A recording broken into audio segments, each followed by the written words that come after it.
이번 영상은 리딩 지저스 2권 5번째 수업으로 역대기서를 살펴볼 것입니다. 역대기서에서 많은 부분을 차지하는 족보의 신학적 의미와 포로로 끌려갔다 귀향한 이스라엘 백성에게 전해지는 회복의 메시지를 함께 알아보겠습니다. 역대기서는 성경의 많은 책들 가운데 중요하지 않은 책으로 오랜 기간 부당하게 취급돼 왔습니다. 사무엘서와 열왕기서의 내용이 불필요하게 반복되고 쓸모없는 족보가 가득하다는 이유로 말입니다. 하지만 역대기서는 포로 생활을 하고 돌아온 이스라엘 백성에게 의미 있는 신학적 메시지를 제공하는 중요한 책입니다.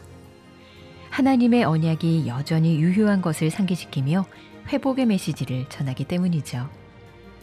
아담으로 시작해 포로 생활에서 돌아오는 유다 백성의 이야기까지 구약의 이스라엘 역사 전체를 한 번에 훑어내려가는 책인 역대기. 이제 함께 살펴보실까요?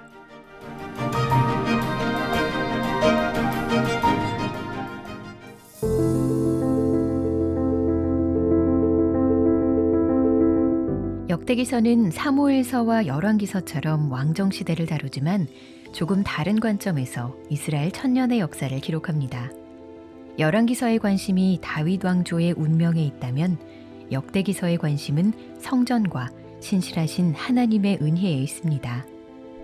역대기 저자에게 예루살렘 성전은 특별했습니다. 성전은 정치적 결과가 아니라 하나님의 작정에서 비롯된 것이기 때문입니다. 그래서 역대기 저자는 솔로몬의 배교에 주목하지 않습니다.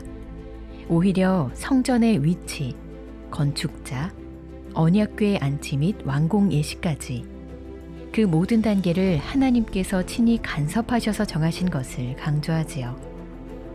저자에게 중요한 것은 하나님께서 솔로몬을 택하셔서 성전 건축을 완수하도록 인도하셨다는 사실이었습니다. 역대기는 다윗 왕조의 회복에 대한 희망이나 기대감을 강하게 드러내지는 않습니다. 오히려 독자들로 하여금 그들이 처한 현실 가운데 하나님께서 얼마나 큰 은혜를 베풀고 계시는지 보여주려고 합니다. 하나님께서는 여전히 역사 속에서 일하신다는 것, 과거와 같이 신실한 자들에겐 복을 주시고 그렇지 않은 자들에겐 심판을 내리신다는 것을 알려주는 것이죠.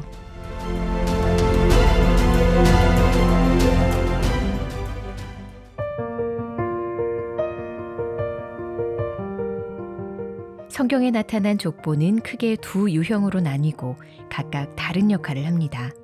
하나는 수직적 족보로 혈통의 뿌리를 보여주고 다른 하나는 수평적 족보로 친족 관계를 보여주는 역할을 하죠. 역대상 1장부터 9장까지 등장하는 족보는 수직적 족보와 수평적 족보가 혼합된 형태로 그저 이름들을 나열해 놓은 것이 아니라 중요한 신학적 메시지를 담고 있습니다. 아담으로부터 시작하는 수직적 족보는 저자가 온 인류의 역사와 뿌리를 염두에 두고 있음을 보여줍니다. 또한 이 족보는 이스라엘 족장으로부터 포로로 끌려갔다 돌아온 백성에 이르기까지 과거와 현재를 포괄적으로 보여주지요. 동시에 이스라엘과 주변 이방 국가들을 수평적으로 기록함으로써 수많은 나라들 중 이스라엘이 하나님께 택함받은 민족이라는 메시지를 전달합니다. 이러한 맥락을 기억하며 역대상 2장에서 5장까지의 족보에 주목해 봅시다. 이 족보는 야곱의 아들들인 12족장을 시작으로 하여 기록되어 있습니다. 그런데 내용을 읽다 보면 족보가 12아들의 나이 순으로 기록된 것이 아니라는 것을 알게 됩니다. 왕권을 소유한 유다 지파가 먼저 등장하기 때문이죠. 이는 출생한 순서가 아닌 하나님의 택하심이 중요하다는 사실을 독자에게 보여줍니다. 역대상의 마지막 족보 기록인 9장은 유배기 이후의 시대를 다룹니다. 저자는 역대기 말씀의 대상이 되는 이들, 즉 포로로 끌려갔다 돌아온 자들을 이스라엘의 역사와 연결하며 회복의 메시지를 전하고자 합니다. 돌아온 이스라엘 공동체에 하나님은 과연 어떤 말씀을 주실까요?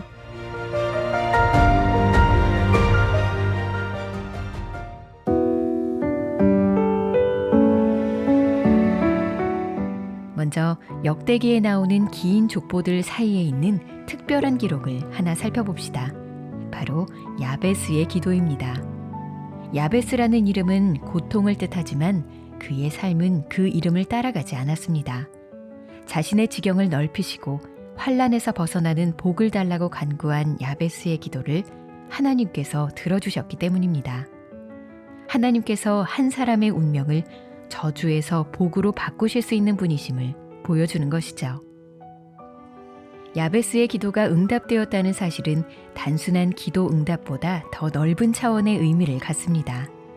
저주의 고통으로부터 보호해 주시기를 간구한 기도가 응답되었다는 사실은 자기 땅에서 쫓겨나 저주를 경험하고 돌아온 이스라엘 백성에게 참으로 복된 소식이었습니다.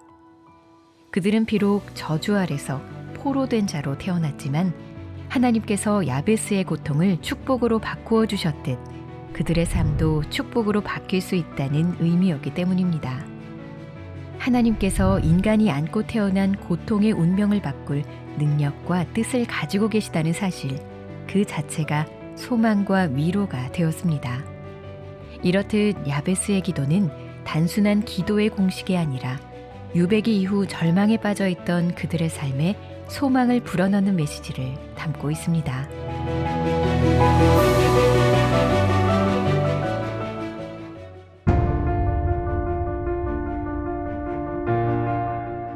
역대상 9장은 이스라엘이 범죄함으로 포로가 되는 고통을 경험한 뒤 다시 돌아와 하나님께서 주셨던 땅을 되차지하는 상황을 보여줍니다.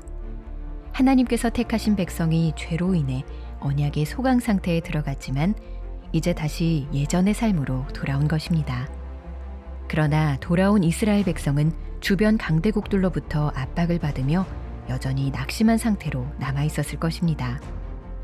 패배감에 빠진 백성들에게 역대기 저자는 이스라엘의 위대하고 풍성한 역사를 들려주며 하나님의 약속이 여전히 유효하다는 사실을 강조합니다.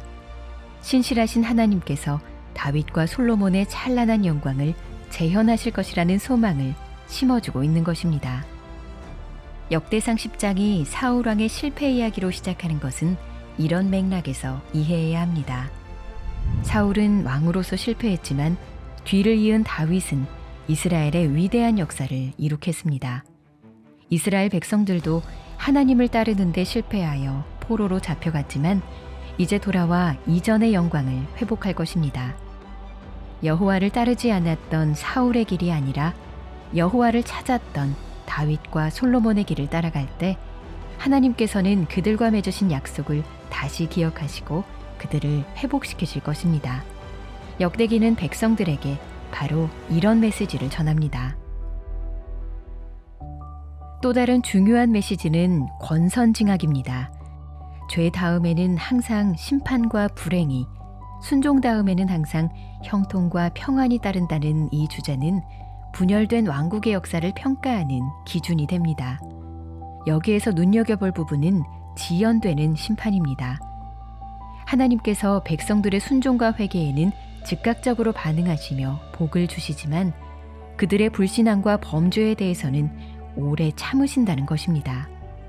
하나님께서 먼저 선지자들을 보내셔서 경고하시고 그들이 돌이킬 때까지 기다리신 후에야 심판하신다는 사실을 저자는 강조합니다. 동시에 하나님의 오래 참으심을 당연한 것으로 계속 죄를 짓는 핑계로 삼아서는 안 된다는 점을 분명히 합니다.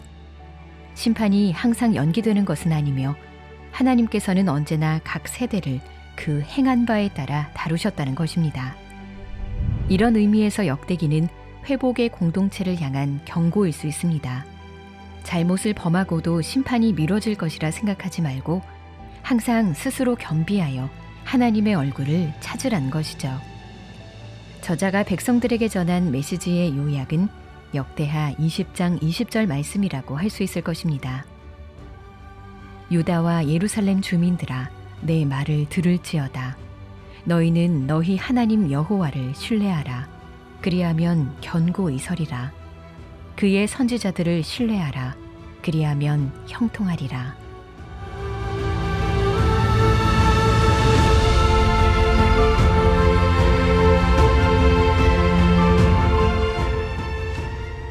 역대기서에서 가장 유명한 이야기는 야베스의 기도일 것입니다. 이 이야기는 야베스와는 완전히 대조되는 경험을 하셨던 또 다른 유다 자손의 이야기를 읽어야만 비로소 마무리됩니다. 그는 구원이라는 이름을 가진 누구보다 존귀한 분이었습니다. 그러나 그가 자신 앞에 놓인 저주와 고통의 잔을 옮겨달라고 기도했을 때 하나님께서는 그 기도를 들어주지 않으셨습니다. 우리에게 구원의 은혜를 주시기 위해서였습니다. 예수님은 죄를 범하지 않으셨기에 고통받을 이유가 없으셨습니다. 그렇지만 우리의 허물로 인해 버림을 받으시고 우리의 죄악으로 인해 상함을 입으셨습니다. 그분께서 대신 고난을 받으셨기에 야베스처럼 고통과 저주 가운데 태어난 우리가 구원을 받고 축복을 누릴 수 있게 되었습니다. 이제 모든 이름 위에 뛰어난 이름을 가지신 부활하신 예수님께서는 온 지경에 있는 우리를 부르셔서 그의 영원한 나라와 영광에 들어올 수 있게 하셨습니다.